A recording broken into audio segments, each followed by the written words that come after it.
उन्हाळ्यातील खरी थंडगार मजा, एक गोट आणि सगळा थकवा गायब. आज बनवूया थंडगार लस्सी. हँकर्ड घेतले अर्धा किलो. हँकर्डमुळे आपल्याला जसा हवा तसा थिकनेसपणा ठेवता येतो.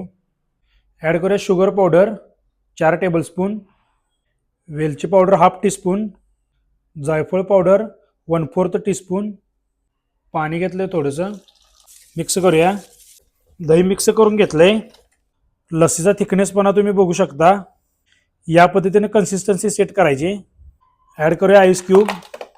आईस क्यूब तुम्ही स्किप करू शकता. थंडगार लस्सी तयार आहे.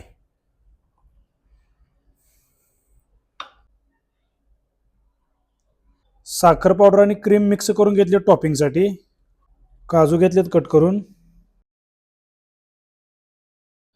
अशाच हॉटेल स्टाईल रेसिपीसाठी आपल्या पेजला फॉलो करायला विसरू नका.